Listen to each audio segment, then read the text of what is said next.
തിരുവനന്തപുരം നഗരസഭയിലെ ബി.ജെ.പി. കൗൺസിലർമാരുടെ നേതൃത്വത്തിൽ cotton hill സ്കൂളിന് സമീപത്തെ റോഡുകളിലെ കുഴികൾ അടച്ച് പ്രതിഷേധിക്കുന്നു. എസ് ശാലിനി ചേരുന്നു. ശാലിനി നേരത്തെ തന്നെ റിപ്പോർട്ട് ചെയ്തതാണ് സ്മാർട്ട് സിറ്റി ആക്കാനുള്ള നീക്കം. പക്ഷേ അത് കഴിഞ്ഞ കുറേ നാളുകളായി, കുറേ മാസങ്ങളായി പൊതുജനങ്ങൾക്ക് ഉണ്ടാക്കുന്ന, തിരുവനന്തപുരം നിവാസികൾക്കുണ്ടാക്കുന്ന ബുദ്ധിമുട്ടുകൾ ശാലിനി റിപ്പോർട്ട് ചെയ്തതാണ്. നഗരസഭയുടെ ഭാഗത്തു നിന്ന് യാതൊരു നടപടിയും ഉണ്ടാകുന്നില്ല. ഇപ്പോഴിതാ കുഴികളടക്കാൻ കോർപ്പറേഷനിലെ ബി.ജെ.പി. കൗൺസിലർമാർ തന്നെ തുനിഞ്ഞ് ഇറങ്ങിയിരിക്കുന്നു. ശാലിനി, വിശദാംശങ്ങൾ. അനിൽ നമ്പ്യാർ സൂചിപ്പിച്ചതുപോലെ തന്നെയാണ് നാളുകളായി, ദിവസങ്ങളായി തിരുവനന്തപുരം നഗരത്തിന്റെ പ്രധാന റോഡുകളിലൊക്കെ തന്നെ ഇത്തരത്തിൽ കൂറ്റൻ കുഴികൾ കാണാൻ സാധിക്കുമായിരുന്നു. ഇപ്പോൾ സ്കൂൾ തുറക്കാൻ പോകുന്ന സമയമാണ്. ഇനി ദിവസങ്ങളുടെ മാത്രം അകലമേ ഉള്ളൂ സ്കൂൾ തുറക്കാൻ. ഇതിപ്പോൾ നമ്മൾ നിൽക്കുന്നത് തിരുവനന്തപുരം വഴുതക്കാട് കോട്ടൺ ഹിലിന് സമീപമുള്ള റോഡാണ്. ഈ സ്കൂൾ തുറക്കാനിരിക്കുന്ന സാഹചര്യത്തിൽ കൂടിയാണ് ഈ കൂറ്റൻ കുഴികൾ ഈ കൗൺസിലർമാർ മണ്ണിട്ട് മൂടിക്കൊണ്ട് ഒരു അപകടം തരണം ചെയ്യാനുള്ള, അല്ലെങ്കിൽ ആ അപകടം ഒഴിവാക്കാനുള്ള നടപടികളിലേക്ക് കടക്കുന്നത്. നമുക്കൊപ്പം ഇപ്പോൾ ബി.ജെ.പിയുടെ പ്രതിപക്ഷ നേതാവ്, നഗരസഭാ പാർട്ടിയുടെ പ്രതിപക്ഷ നേതാവ് കൂടി നമുക്കൊപ്പം ചേരും.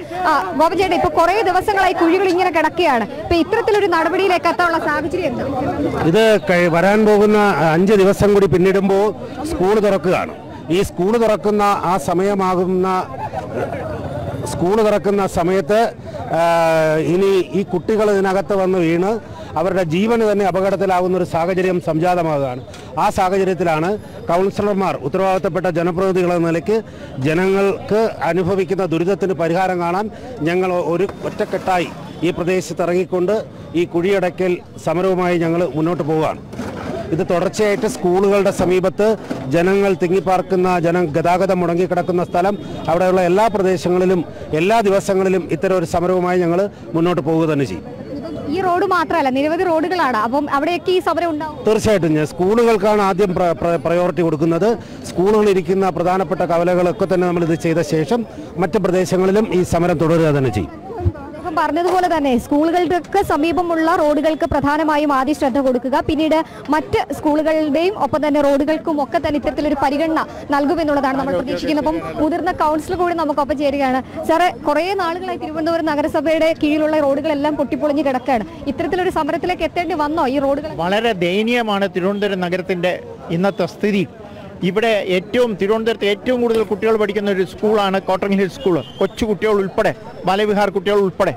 ആ കുട്ടികൾ ഏതെങ്കിലും ഒരാൾ ഈ കുഴിയിലോ മറ്റോ വീണാൽ ആ കുട്ടിയെ പിന്നെ നമുക്ക് കിട്ടൂല. ഇത്രയും ദയനീയമായ ഒരു സ്ഥിതി ഉണ്ടായിട്ട് പോലും ഗവൺമെന്റും മേയറും നഗരസഭയും തിരിഞ്ഞു നോക്കുന്നില്ല എന്ന് പറയുന്നത് വളരെ കഷ്ടമാണ്. അതിനെതിരായിട്ടാണ് ഞങ്ങൾ ഈ സമരം തുടങ്ങുന്നത്. ഞങ്ങൾ ഈ കുഴികൾ മുഴുവൻ മൂടാൻ തീരുമാനിച്ചിരിക്കുകയാണ്. ആരെങ്കിലും തടസ്സപ്പെടാതെ ഇരിക്കുന്ന സമയം വരെ ഞങ്ങൾ ഇത് ചെയ്യാൻ പോവുകയാണ്. സൂചിപ്പിച്ചതുപോലെ തന്നെ ഒരു രീതിയിൽ പിന്നോട്ട് പോകില്ല, റോഡുകൾ അടയ്ക്കും, അല്ലെങ്കിൽ കുഴികൾ അടയ്ക്കും എന്നുള്ളതാണ്. എന്തായാലും നമ്മളിപ്പോൾ ദൃശ്യങ്ങളിൽ കാണുന്നത് പോലെ തന്നെ ബി.ജെ.പിയുടെ 35 കൗൺസിലർമാരാണ് ഈ ഒരു പ്രതിഷേധത്തിന്റെ ഭാഗമായി ഇവിടെ എത്തി കുഴികളിൽ മണ്ണിട്ട് നിറയ്ക്കുന്നത്. കാരണം സ്കൂൾ തുറക്കാൻ ഇനി ദിവസങ്ങൾ കുഴി അടയ്ക്കാൻ ആരെങ്കിലും ഒക്കെ മുൻകൈ എടുക്കണമല്ലോ. ഇപ്പോൾ തിരുവനന്തപുരം നഗരസഭയിലെ ബി.ജെ.പി. കൗൺസിലർമാർ തന്നെ ആ ദൗത്യം ഏറ്റെടുത്തിരിക്കുന്നു. കൗൺസിലർമാരുടെ നേതൃത്വത്തിൽ തിരുവനന്തപുരം കോട്ടൺ ഹിൽ സ്കൂളിന് സമീപത്തെ റോഡുകളിലെ കുഴികളടച്ച് പ്രതിഷേധിക്കുന്നു. എസ് ശാലിനിയാണ് തിരുവനന്തപുരം നഗരത്തിൽ നിന്ന് വിവരങ്ങൾ നൽകിയത്.